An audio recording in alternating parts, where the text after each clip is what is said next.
El 15 de septiembre de 1935, en la ciudad de Nuremberg, el Tercer Reich proclama un nuevo marco legal que redefine la identidad ciudadana en Alemania. Se trata de las leyes de Nuremberg, una serie de normativas que oficializan la segregación racial y eliminan la ciudadanía judía en Alemania. Entre ellas, la Ley para la Protección de la Sangre y el Honor alemanes establece prohibiciones estrictas. Judíos y personas de ascendencia alemana o afín quedan completamente anulados, incluso si han sido celebrados en otro país. La legislación no se limita solo al matrimonio. Cualquier relación extramatrimonial entre judíos y ciudadanos alemanes es declarada ilegal, convirtiéndose en un delito que puede llevar a severos castigos. Para el régimen, estas medidas no son una simple cuestión de política, sino una estrategia de protección racial basada en la ideología de la pureza étnica. La narrativa nazi insiste en que la sangre alemana debe preservarse intacta para garantizar la continuidad de la nación, un concepto extraído directamente de la retórica racial promovida por Adolf Hitler en su libro Mein Kampf. Desde la tribuna del Reichstag, la aprobación de estas leyes es presentada como un acto de consenso absoluto. Sin embargo, más allá de su aparente formalidad, las nuevas disposiciones legales solo consolidan prácticas de discriminación ya instauradas. Para la comunidad judía en Alemania, este anuncio no es solo una restricción más, sino el aviso de un futuro en el que la exclusión se convertirá en norma. La segregación está ahora codificada en la ley, y el siguiente paso será su implementación sistemática. Lo que comenzó como un marco legal para la separación, pronto se transformó en una herramienta de persecución. Una simple sospecha bastaba para ser arrestado, juzgado sin pruebas y enviado a un campo de concentración. Las autoridades nazis impulsaron campañas para denunciar a quienes violaran estas normativas, fomentando la desconfianza entre vecinos, amigos e incluso familiares. El control del Estado sobre la vida privada de sus ciudadanos se intensificaba, consolidando un régimen donde la pureza racial era ley.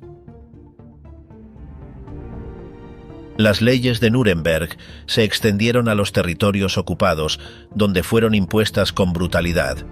En Viena, Praga y Varsovia, las autoridades alemanas reforzaban la vigilancia sobre la población judía, identificándolos, aislándolos y preparándolos para lo que vendría después. La exclusión legal marcó el inicio de un proceso que culminaría en la solución final. Pero incluso en medio del horror ocurrió lo impensable. Un joven oficial austriaco de las SS se enamoró de una prisionera judía. Franz Wunsch nació el 21 de marzo de 1922 en Dressenhofen, Austria, en el seno de una familia de raíces nacionalistas. Como muchos jóvenes de su generación, creció en un entorno donde la propaganda nazi se filtraba en cada aspecto de la educación y la sociedad. La anexión de Austria al Tercer Reich en 1938 no solo consolidó el dominio alemán sobre su país, sino que también amplió el reclutamiento de las SS. Austriaco, con apenas 18 años, fue aceptado en las SS tras un proceso de selección que valoraba la pureza racial, la fortaleza física y la devoción al Führer. En los centros de formación, los reclutas recibían entrenamiento militar, pero también adoctrinamiento ideológico. Se les enseñaba que la compasión era una debilidad y que la lucha por la superioridad aria justificaba cualquier acto. La disciplina era estricta y la brutalidad una herramienta de control. Durante los primeros años de la guerra, sirvió en diferentes unidades, demostrando su lealtad al régimen. Su papel dentro de las SS aún no estaba definido, pero pronto su destino cambiaría. En septiembre de 1939, Alemania lanzó su ofensiva sobre Polonia, iniciando la guerra más mortífera de la historia. En cuestión de semanas, las fuerzas nazis ocuparon el país, desatando un régimen de atrocidades. La persecución de judíos se intensificó con la creación de guetos y deportaciones masivas. Mientras tanto, en el corazón del Reich, la maquinaria de guerra alemana demandaba cada vez más soldados, y el papel de las SS dentro del conflicto se expandía. En 1941, la invasión de la Unión Soviética llevó la brutalidad a otro nivel. Durante la ofensiva, unidades especiales llevaron a cabo ejecuciones sistemáticas en territorio ocupado. Franz, desplegado en el frente oriental, sufrió una herida que lo apartó del combate. En lugar de ser retirado del servicio, fue reasignado a una función distinta dentro del sistema nazi: la vigilancia en Auschwitz. Con dicha asignación, pasó a ser un miembro de las SS Totenkopf, una unidad especializada en gestionar los campos de concentración. Auschwitz no era un destino cualquiera.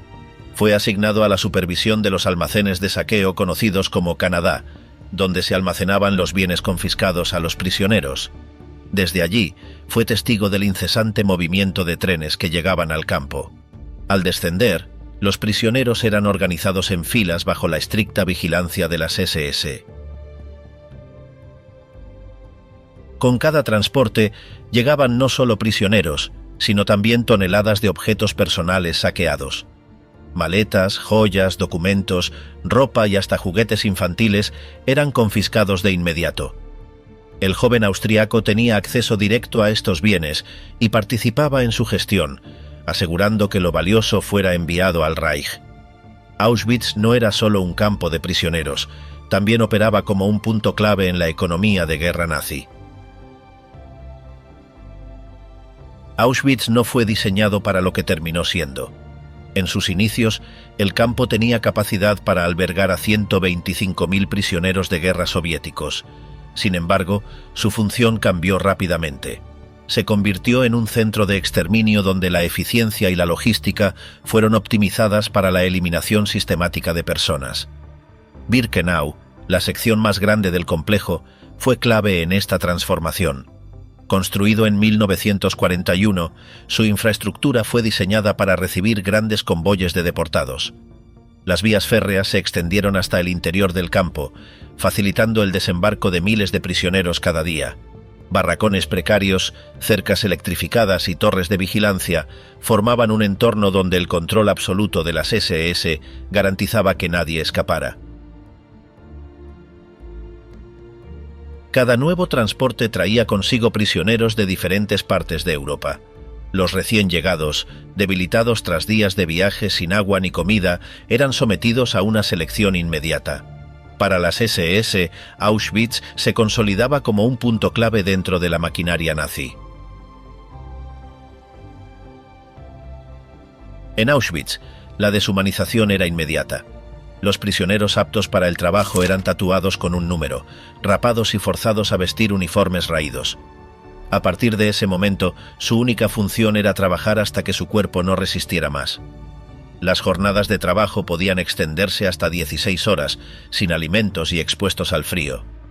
Franz Wunsch tenía una tarea clara: garantizar que el sistema funcionara sin interrupciones.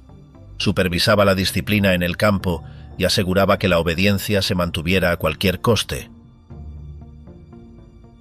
La rutina diaria en el campo, pensada para desmoralizar, reducía a los prisioneros a la nada, pero entre el horror, algunos intentaban encontrar diversas formas de sobrevivir. El 21 de marzo de 1942, los oficiales de las SS celebraban el cumpleaños de Franz en Auschwitz. Entre copas y bromas, las prisioneras eran obligadas a servirles, sabiendo que cualquier error podía costarles la vida. Elena Citronova, una joven judía eslovaca, había llegado en uno de los primeros transportes de mujeres. Engañada con la promesa de trabajo, terminó en un campo donde las torturas era parte de la rutina. Para sobrevivir aprendió rápido: obedecer, no destacar y no provocar. Durante la celebración, una capo ordenó que alguien cantara. Elena sabía que negarse no era una opción. Se adelantó y comenzó a cantar en alemán. Su voz era débil al inicio, pero poco a poco ganó fuerza. Cuando terminó, el cumpleañero ordenó que repitiera la canción. Nadie entendía por qué, pero él no apartaba la mirada de Elena. A la mañana siguiente, el nombre de Elena apareció en una lista. Tenía que volver al mismo lugar. Al presentarse en el barracón, el oficial nazi ya la esperaba. Sin explicaciones, le entregó un trozo de pan y un abrigo. A partir de ese momento, comenzó a buscarla en el almacén donde solía realizar vigilancias. Al principio, los encuentros eran breves, apenas un instante en el que le dejaba comida, ropa o pequeños obsequios. Elena no sabía cómo reaccionar. Lo odiaba y no confiaba en él, pero en Auschwitz todo favor tenía un precio y rechazarlo podía significar la muerte. Con el tiempo, comenzó a notar algo extraño en él. No la miraba como lo hacían los otros guardias. Su voz no tenía el tono autoritario que usaba con los demás prisioneros. Al principio pensó que era una estrategia, pero cada vez que se cruzaban, la imagen del oficial cruel se desdibujaba un poco más. Para Franz, Elena se convirtió en una obsesión.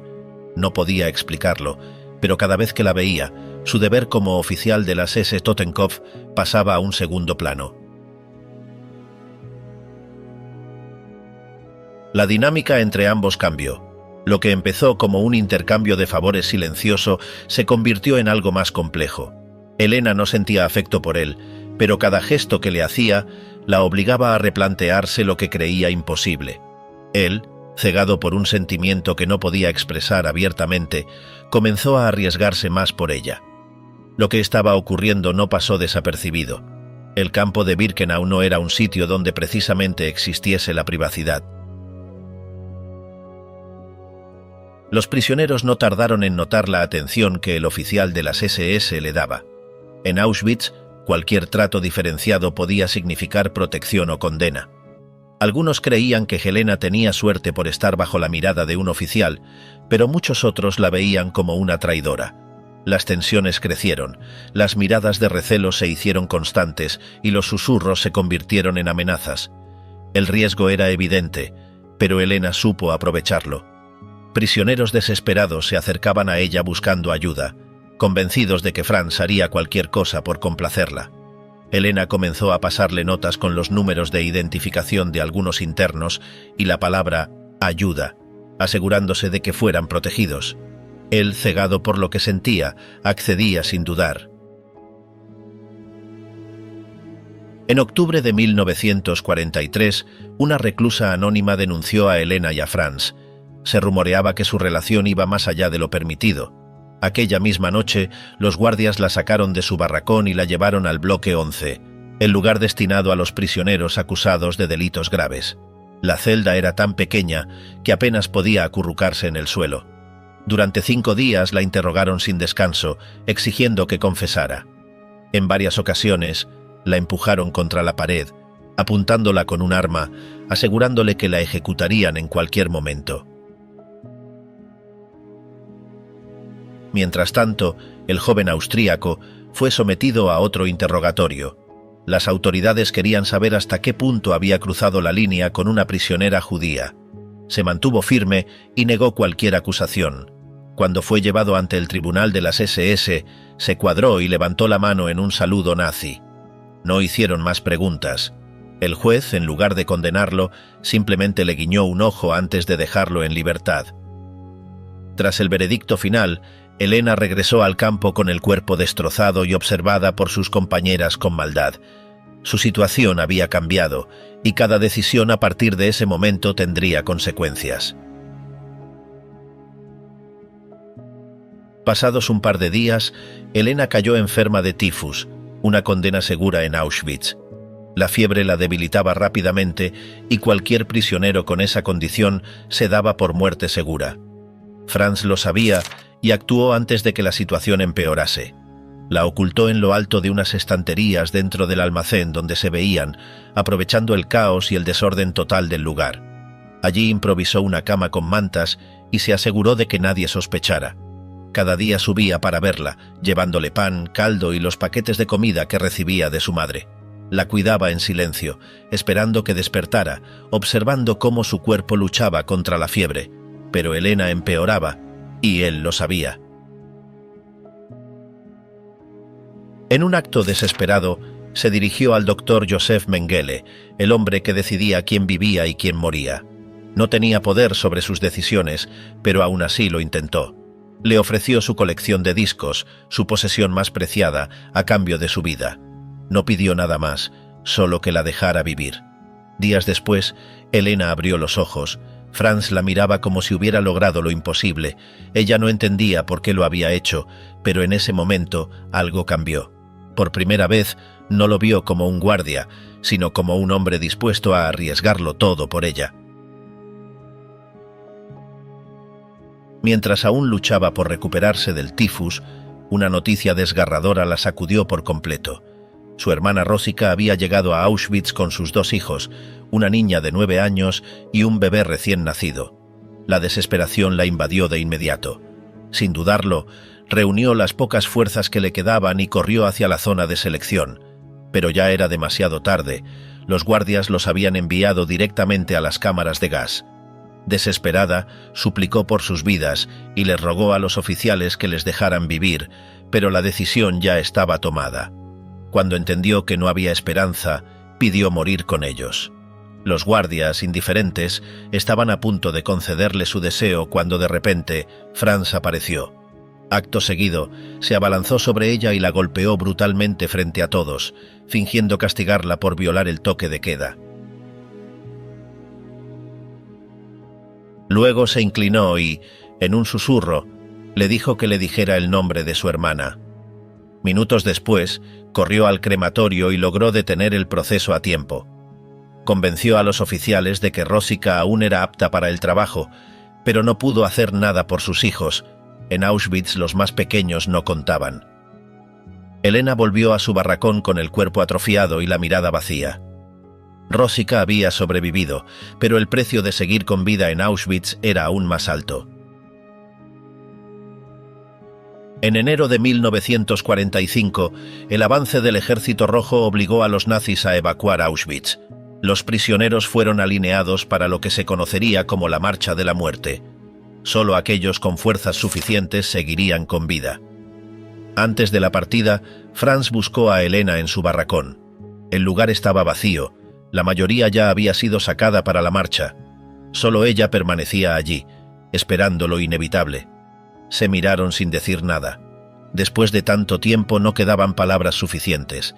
Antes de irse, Franz le confesó que era el amor de su vida. Elena, con los ojos llenos de lágrimas, lo abrazó con fuerza y le suplicó que no le olvidara. Afuera, los gritos de los oficiales apuraban la formación. La temperatura descendía con rapidez y el trayecto sería brutal. El oficial de las SS, Totenkopf, no podía detener la evacuación, pero aún tenía algo que hacer por ella y su hermana. En silencio, les entregó un par de botas forradas de piel. No era un simple gesto. El invierno polaco era brutal y la marcha de la muerte no perdonaba a los débiles. Sin ropa adecuada, muchos prisioneros caerían en el camino, condenados por el frío y el agotamiento. Los prisioneros avanzaban con dificultad. No había camino, solo nieve y hielo. Cada paso les arrancaba la piel de los pies. Franz lo sabía. No podía evitar la marcha, pero las botas que entregó podían hacer la diferencia. Días después, el 27 de enero de 1945, el Ejército Rojo logró finalmente entrar en Auschwitz. Elena había sobrevivido. Con el tiempo se trasladó a Israel y formó una familia, pero el pasado no desapareció. El que en su momento fue un oficial de las SS intentó contactar con ella, pero uno de sus familiares respondió en su nombre, exigiéndole que no escribiera más. «El crimen que cometiste nunca se borrará de tus manos», decía la carta. Los recuerdos de Auschwitz nunca la abandonaron. Sus hijos relatarían años después que sufría ataques de ira incontrolables, convencida de que su familia estaba maldita. La guerra había terminado, pero su historia seguía marcada por lo que había vivido. En 1972, Franz fue arrestado en Austria y procesado por crímenes de guerra. Documentos oficiales y testimonios de supervivientes confirmaban su participación en las selecciones y la violencia ejercida en Auschwitz. A pesar de los años transcurridos, las pruebas en su contra seguían intactas. Elena recibió una carta inesperada. No era del exoficial nazi, sino de su esposa. Le pedía que testificara a su favor, asegurándole que su testimonio podría cambiar el resultado del juicio. Durante días, Elena dudó, Revivir lo ocurrido significaba enfrentarse a un pasado que nunca la había abandonado, pero sabía que su palabra tenía un peso ineludible. Viajó a Viena y entró en la sala del tribunal con la mirada baja. Franz estaba allí, pero evitó mirarlo. Cuando llegó su turno, declaró que él la había protegido y ayudado a salvar a su hermana, pero también confirmó lo que había visto en Auschwitz: su participación en las elecciones y la brutalidad con la que trataba a los prisioneros. Valorando el caso, la defensa alegó que el plazo legal para juzgar sus crímenes había expirado. El veredicto final fue anunciado. Franz Wunsch fue absuelto de todos los cargos. El juicio había terminado, pero su historia aún no. Décadas después, el nombre de Elena aún seguía presente en la vida de Franz. Su hija Magda reveló que nunca la olvidó. Guardaba una fotografía suya tomada en Auschwitz, una imagen inusual donde ella sonreía. Aquella foto nunca lo abandonó. La llevaba consigo, la observaba en silencio, como si el pasado pudiera cambiarse con solo mirarla. Para él, ella seguía siendo la joven que había dejado atrás en 1945. Para Elena, él era parte de un pasado del que nunca quiso volver a saber. La novela terminó, pero no para Franz.